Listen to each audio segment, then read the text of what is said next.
بسم اللہ الرحمن الرحیم۔ حبیب اجمی رحمۃ اللہ علیہ کا ایمان لانا۔ حضرت حبیب اجمی رحمۃ اللہ علیہ شروع میں بڑے مالدار تھے اور اپنا مال سود پر اہل بصرہ کو دے دیا کرتے تھے اور ہر روز اپنے لین دین کے تقاضے کے لیے جایا کرتے تھے، اور جب تک کہ جن سے کچھ لینا ہوتا وصول نہ کر لیتے تھے نہ ٹلتے تھے، اور اگر دیکھتے کہ اور کچھ وصول نہیں ہوتا تو کہتے تھے کہ اچھا میرے آنے کی مزدوری دو، اور اسی سے اپنا گزارا کرتے۔ ایک روز اپنے مال کی طلب کے لیے ایک گھر میں گئے۔ وہ قرض دار گھر میں نہ تھا۔ اس کی بیوی نے کہا کہ میرا خاوند گھر میں نہیں اور میرے پاس کچھ نہیں۔ ہاں، میں نے آج ایک بھیڑ ذبح کی ہے، اس کی گردن میرے پاس ہے، وہ اگر چاہیں تو لے جائیں۔ آپ نے کہا اچھا وہی دے دو۔ چنانچہ اس عورت نے وہ گردن دے دی اور آپ بسے سری لے کر اپنے گھر آئے اور بی بی سے کہا کہ یہ سری سود میں آئی ہے، پکاؤ۔ بی بی نے کہا روٹیاں اور لکڑیاں نہیں ہیں۔ آپ نے کہا میں ابھی جا کر سود میں روٹیاں اور لکڑیاں لاتا ہوں۔ چنانچہ گئے اور اسی طرح روٹیاں لکڑیاں لے آئے۔ بی بی نے ہانڈی چڑھائی۔ جب پک گئی تو چاہا کہ پیالے میں نکالیں کہ ایک سائل نے دروازے پر آ کر سوال کیا اور راہ خدا میں کچھ مانگا۔ حبیب کہنے لگے کہ واپس ہو جاؤ، اس لیے کہ تجھے جو کچھ ہم دیں گے اس سے تو امیر نہ ہو جائے گا مگر ہم فقیر ہو جائیں گے۔ سائل لوٹ گیا۔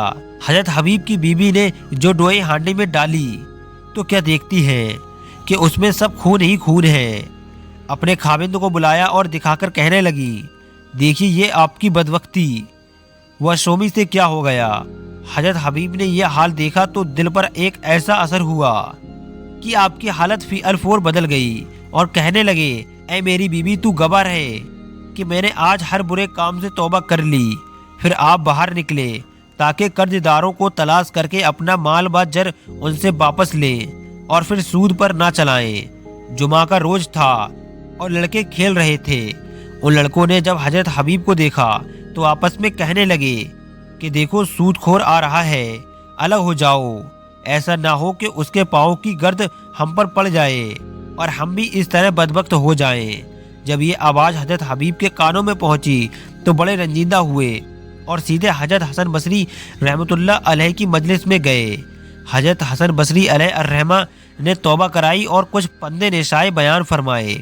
حضرت حبیب کی وہاں کایا پلٹ گئی اور آپ وہاں سے اللہ کے محبوب بن کر نکلے۔ واپس آتے وقت راستے میں آپ کا مخروج آپ کو دیکھ کر بھاگا۔ حضرت حبیب نے اسے آواز دی اور فرمایا بھائی اب تو مجھ سے نہ بھاگ، اب مجھے تجھ سے بھاگنا چاہیے۔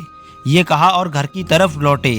راستے میں پھر وہی لڑکے کھیلتے نظر آئے اور انہوں نے جب حضرت حبیب کو آتے دیکھا تو آپس میں کہنے لگے کہ الگ ہٹ جاؤ، حبیب توبہ کر کے آ رہا ہے۔ اب جو ہماری گرد اس پر پڑ گئی تو ایسا نہ ہو کہ ہم گناہگار ہو جائیں۔ حضرت حبیب یہ ظلمہ سن کر دل میں کہنے لگے اے رب غفر، عجب تیری رحمت ہے کہ آج ہی میں نے توبہ کی، تو نے اس کا اثر اپنی مخلوق کے دل میں پہنچایا اور میری نیک نامی مسحور کر دی۔